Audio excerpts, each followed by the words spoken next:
The Tennessee Capitol Report is made possible by Blue Cross Blue Shield of Tennessee. For connecting doctors to moms who need them most. For nurturing more healthy newborns. For creating better learning environments. For turning a park into a personal gem. Because Blue Cross Blue Shield of Tennessee is for Tennessee. That's why we support over 270 organizations that are dedicated to creating a better, healthier state. See how at bettertennessee.com. With support from the following members of the Tennessee Credit Union League. With additional corporate support from AT&T. Rethink Possible.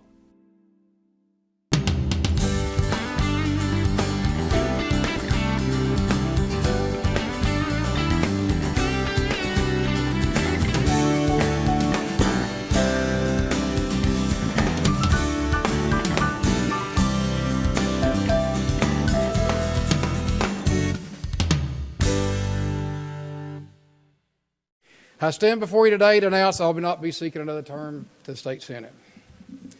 I've served in the General Assembly for near a quarter of a century, 4 years in the State House, 20 years in the State Senate, 24 years. For the last 10 years, this body has granted me the privilege of serving as Lieutenant Governor and Speaker of the Senate. It's been a true honor to serve my state in this way. Welcome to Tennessee Capitol Report. I'm your host, Chip Hoback. The big news coming out of the General Assembly this month was the surprising announcement from Lieutenant Governor Ron Ramsey regarding his decision not to run for re-election in 2016. His retirement from the Senate has set off speculation as to whom will succeed him as one of the most powerful leaders in Tennessee government. On today's show, we'll talk to Senator Randy McNally, the chairman of the Senate Finance Ways and Means Committee, who's one of the most likely candidates to replace Ramsey as Lieutenant Governor. Joining him to discuss the state budget and other issues is Representative Charles Sargent, who chairs the Finance Committee in the House. Also on the show, we'll examine a number of crime and public safety bills with Senator Brian Kelsey, chairman of the Senate Judiciary Committee, and Representative William Lamberth, who chairs the House Criminal Justice Committee. And finally, we'll hear from Representative Brenda Gilmore, the sponsor of the Ban the Box bill, which is close to becoming law in Tennessee. But first, let's revisit the stunning news of Lieutenant Governor Ron Ramsey's retirement from the State Senate and how it's an example of live news generated by the General Assembly's own broadcast video staff. Before the General Assembly makes the evening news, often the news event is seen live on the internet and on Tennessee Public Television. After a lot of prayer and many sleepless nights, I've determined I just cannot simply obligate myself to 4 more years in office. I especially want to thank the members of this body for allowing me to serve 10 years as your leader. May God bless each and every one of you all, and may God bless the great state of Tennessee. Thank you very much.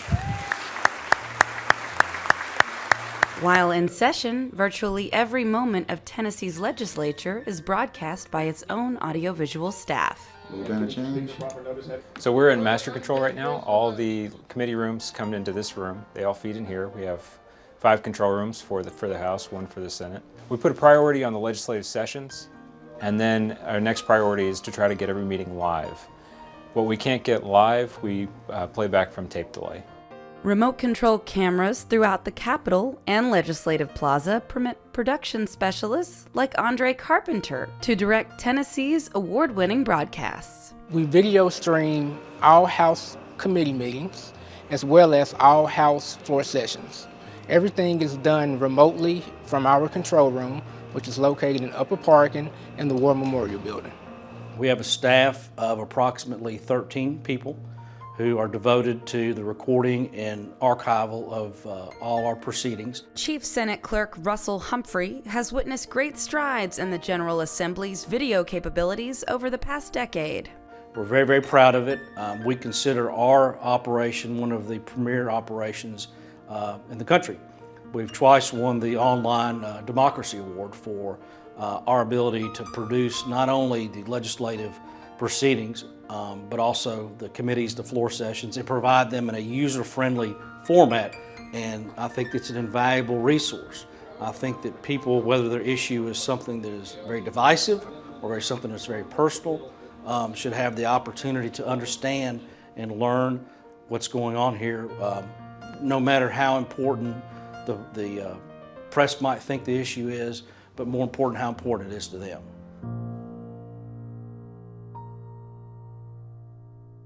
Lieutenant Governor Ramsey's announcement was one of the big headlines coming out of Capitol Hill this past week. And here to talk about it and other key issues are the chairman of the Finance Ways and Means Committees, Senator Randy McNally from Oak Ridge, Representative Charles Sargent from Franklin. Welcome back to the show. Thanks for being on again. Thank you. Well, the news came out that the Lieutenant Governor's not running for re-election, and his name is one of them that has prominently popped up. First of all, are you interested? And second of all, how does that process work? Well, they're elected by the 33 members of the Senate, and it would take 17 votes. Now, each caucus will nominate their person, and we have 28 in the Republican caucus, so it would take 15 votes there. So are you interested in that position? Well, I believe I am. I'm planning on running, and we'll make a formal announcement later on. There's a number of people who have expressed an interest in having 28 members. We have a lot of people with experience, a lot of people that are great leaders. So it's we'll just see how it works out. I'd enjoy really working with any of the ones that have been mentioned. The budget is a big thing. Of course, that's one of the main things that the legislature does here. And you two guys are the money guys on the House and the Senate side. So how is the process going right now? And what stage are we in looking at the governor's proposed budget? Well, we've actually, on the Senate side, all the committees have reviewed the budget. Some have suggestions that they'll then pass to Finance.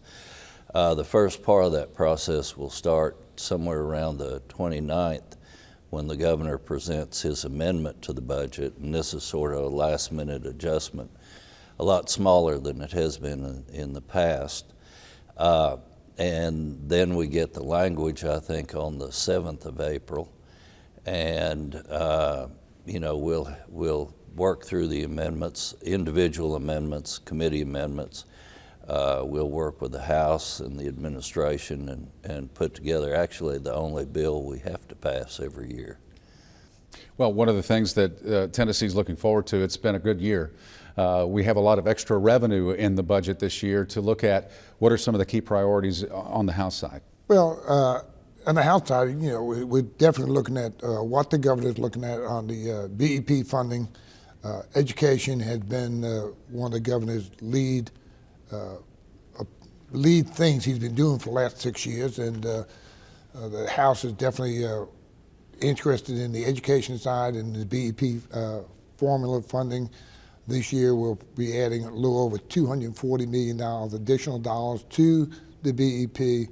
So in the last 2 years we've put well over $400 million into the BEP. So, and everyone is interested in that. Everyone is concerned about our education for our students. So that is a top priority for, even in the higher ed side, that's the top priority for House members. In the K through 12 for the BEP, how much of that is going toward teacher salaries? He did not come out with a percentage, but it's about $120 million going into teacher salaries. As you know, every county distributes that money a little different. And even though, because a lot of counties have teachers over and above what the BEP calls for. And so we let the counties work that out on their own. So we're not coming out and saying it's a 3%, 4%, or a 5% raise. We're letting the counties work that out just with a lump sum of money for their teachers. Okay. Seems like Tennessee education has come a long way in the last several years. There's been several new initiatives that have been announced. The 2010 Complete College Tennessee Act, Drive to 55, Tennessee Promise, both K through 12, the community colleges for free to graduating seniors, and higher education, trying to get more people that are going back to school to get their degrees. Are you pleased with the role that education has played in the budget and the progress that Tennessee has made?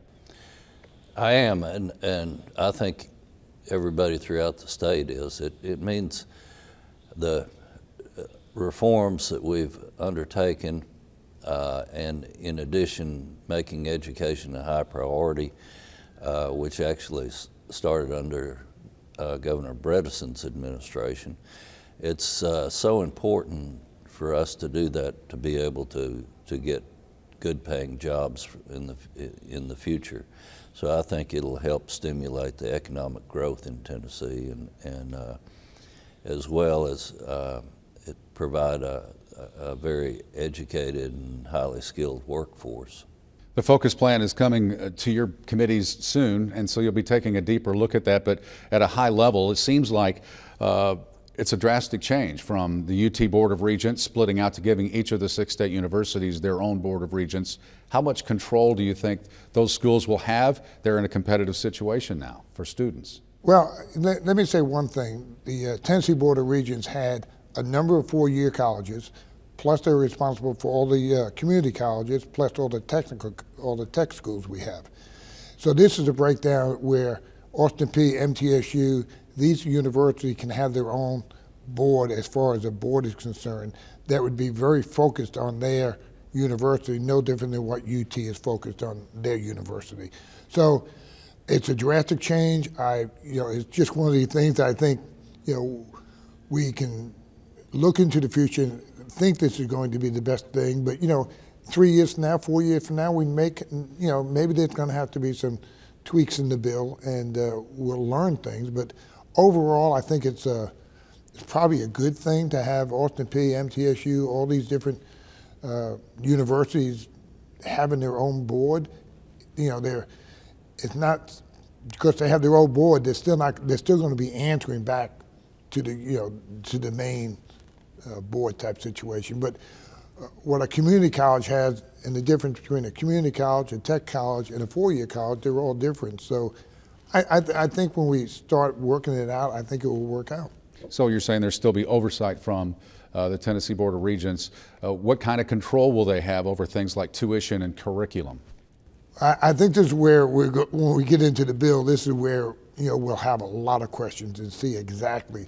I mean, we've all heard an overview of it, but I think once we get into having that bill before us, I know there's a number of questions I have and other members of my committee have. Some other states surrounding us, like Illinois and Kentucky, have had some political footballs around education. Schools are closing. It's kind of a mess in those things. What can we do to make sure that doesn't happen in Tennessee? Well, I think leadership and adequacy of funding are probably the 2 main issues. And I think the governor's recognized that, and that's why he's changed the game plan a little bit. And separating out the 4-year institutions from the community colleges and state technical institutes, the TCATs. So, and as far as funding and adequacy of funding, he has put additional dollars in this year's budget, and that should be extremely helpful. And we have another $100 million to throw into the rainy day fund. So thank you, Senator McNally and Representative Sargent, for joining us on Tennessee Capitol Report. Thank you very much. One of the more interesting alliances we've observed during this session of the 109th General Assembly is between the majority Republicans and the traditionally Democratic Black Caucus. We caught up with Representative Brenda Gilmore to find out how crime and public safety issues are creating common ground for these two groups. Representative Gilmore, thank you for stopping by and talking with us for a few minutes here. Thank you, Chip. I appreciate the invitation. Now, you sponsored the Ban the Box bill. Explain to us a little bit about what that's about, how it came about, and where it stands right now. Okay. Ban the Box is an effort to remove any artificial barriers that keep people from getting a job. What that means is when an applicant goes in, the employer cannot ask them anything about their criminal history until they're serious about hiring them. So it takes the checkbox off the application. Takes the checkbox off the application for the initial interview. And after that initial interview, if they are serious about helping them and they have an impressive background or skills, then they can ask about their criminal history, but not on that first interview. A few years ago, I conducted a felony-friendly job fair. It was for people who have been to prison, had paid their dues, and are out trying to look for a job. I had no idea what to expect. We were hoping at least 100 people would show up. 3,000 people showed up that day looking for a job. So it changed my whole paradigm. I think the public's perception is that these are just lazy people, they don't want to work, but they really have made a horrible mistake, poor judgment, and they want to work. And then secondly, as chair of the Tennessee Black Caucus, we had hearings this summer on incarceration and the impact on our communities. And we heard of all of the issues with people who have felonies on their record and how that's a barrier to them to get jobs. The Black Caucus has found some common ground with the supermajority here in the legislature. Talk a little bit about what's been working for you. That's right, as they say in politics. Politics make strange fellows, bedfellows. We have found that working across the aisle, that we have found some friends as it has to do with criminal justice reform. The governor established a task force, and there were some recommendations that came out of that task force, and many of them are good for the community. However, there was some that actually enhanced the prison penalties and sentences. So we've tried to work with the Republican Party to try to negate that, those penalties that would have upped how long people stay in prison. And one in particular has been ban the box. We've found people, Republicans, that have been very supportive. The chairs of the committees have been very supportive, and I appreciate that. All right, thank you very much for stopping by. Thank you. I appreciate, again, the opportunity. Okay. There's much more to discuss regarding crime, public safety, and judicial reform.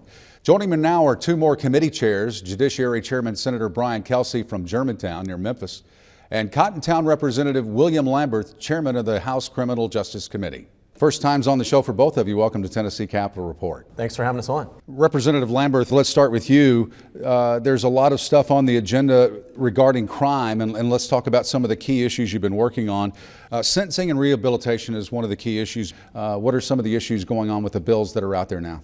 Well, I think starting last year, Senator Kelsey and I both served on the governor's task force for sentence reform, and a part of that is to really take a good, solid look at how we actually execute the sentence format that's here in Tennessee. And what we've done for the last 30 years is we've traveled to imprison our way out of any criminal problem that we face. And that simply isn't working. And so what we really want to do for the next couple of years is work with the governor's office, work between the Senate and the House, and take a surgical approach to our sentencing code and take out those felonies that can better be addressed as a misdemeanor. They'll still face jail time, probation, still face drug court, get treatment, up the ability for folks to be able to seek treatment, and at the same time really come down hard on those repeat violent felons that are causing really 95% of the crime out there. And that's what we've been working on very diligently, is to try to go after the worst of the worst and then use other alternatives for those citizens that actually want to get help and contribute back to their communities. Recidivism is a difficult problem. We have about 40% of the people that are going into the prisons have been there before. What's being done to address that? Well, that was the biggest surprise for me when I served on that task force on sentencing and recidivism. And so what we're doing to address that is we are coming up with a new risk assessment tool that we want the Department of Corrections to go ahead and implement. Because again, we've got to keep people off the streets who are providing real harm to the public, while at the same time, if we have folks who are rehabilitated, then it's time to let them go on and turn their lives around. Sometimes breaking the rules is what sends people back to prison. Is there some adjustment on what types of violations would keep somebody from going back to prison? Absolutely, and as part of that risk needs assessment, that's one of the things we're going to be looking at, not only on the front end, but throughout their time that they may be on probation or parole, is if someone simply misses a meeting or is behind on their costs or fines, that's not something that should necessarily send them back to prison. But if they commit a new crime, commit a new misdemeanor or felony, that's something that is a serious concern and potentially should send them back to prison. So really, again, trying to separate the wheat from the chaff and just make a determination on, who can we continue to work for even after they've broken the law, and who do we need to literally just incarcerate longer to protect everyone else from them.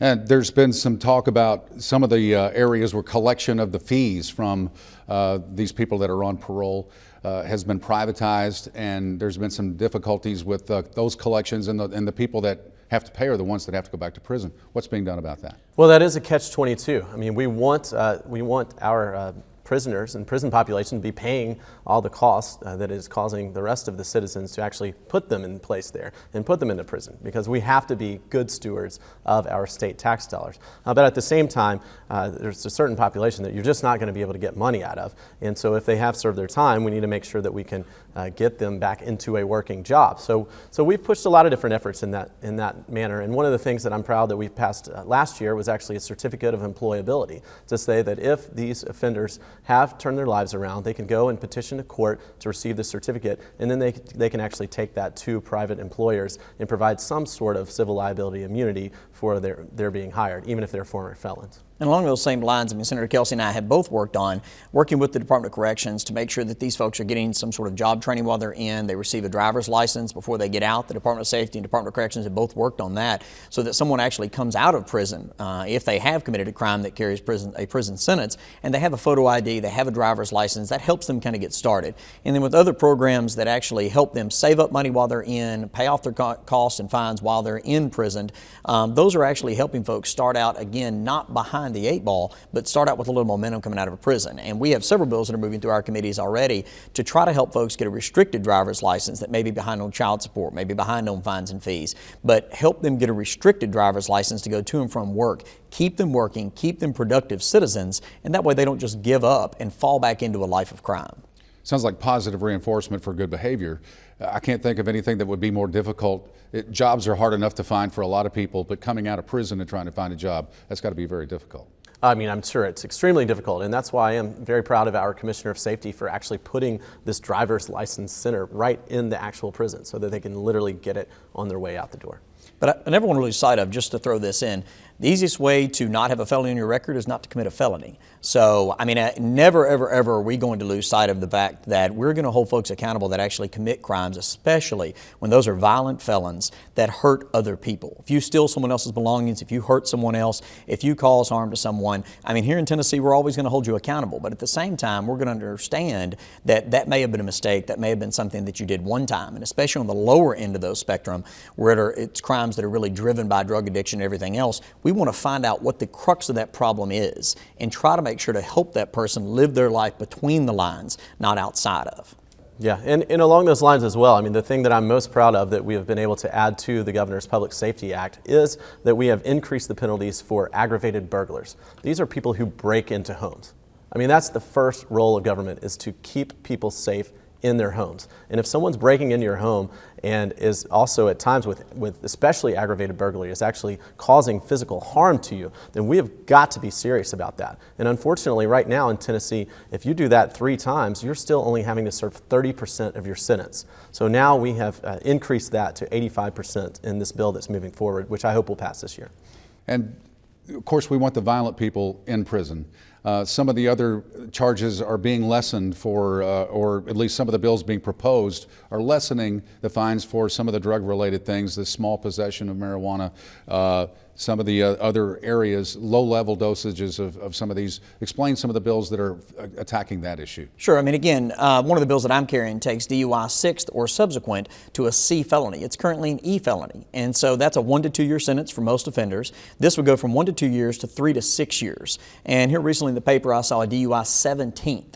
I mean, if we can't all get together on a DUI 17th needs to go to prison for a long time, then I don't know what we're doing. So in that bill, it also takes an E felony for simple possession of drugs. Low-level addicts that simply had a small amount of drugs on their person the 3rd time. They're not dealers, they're not hurting anyone but themselves, but unfortunately they have broken the law. Those individuals would serve the same amount of time under the current law as someone who's a DUI 17th. That's not equitable. That doesn't make sense. This bill pops those down one level to an A misdemeanor. So those that simply possess drugs would still face up to 11 months and 29 days in jail, would still face serious fines and probation and drug courts and treatment, but wouldn't be a convicted felon. They wouldn't have that felony on their record. And at the same time, tripling the penalties on DUI 6 or subsequent and increasing the penalties drastically at the senator's suggestion and amendment to the bill on carjacking. So again, going after DUI 6 or subsequent, going after carjackers, much heavier, and at the same time recognizing an addict for exactly what they are. They're addicted to a substance, trying to get them to help, but hold them accountable, but to a misdemeanor level. And I do appreciate Representative Lambert's taking that amendment on the carjacking. And once again, this is very clearly a violent crime, and yet in Tennessee, you only have to serve 30% of the sentence. And that's just wrong. So we are drastically increasing that. Senator Brian Kelsey and Representative William Lambert, thank you for joining us on Tennessee Capitol Report. Well, that's our program for today here on Easter Sunday. Next month, we'll be back with a wrap-up show looking at highlights of legislation that passed the 109th General Assembly, and we'll look ahead to elections coming in the fall of 2016. So we'll see you again on this public television station for another edition of Tennessee Capitol Report. Have a happy Easter. I'm Chip Hoback.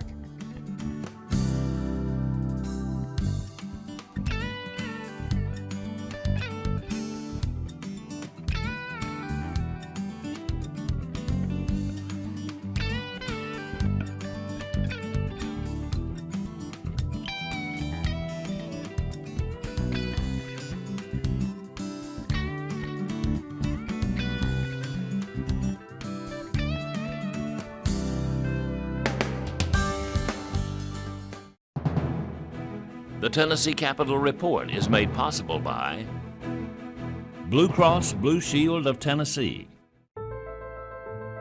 For connecting doctors to moms who need them most. For nurturing more healthy newborns. For creating better learning environments. For turning a park into a personal gem. Because Blue Cross Blue Shield of Tennessee is for Tennessee. That's why we support over 270 organizations that are dedicated to creating a better, healthier state. See how at bettertennessee.com. With support from the following members of the Tennessee Credit Union League. With additional corporate support from AT&T. Rethink Possible.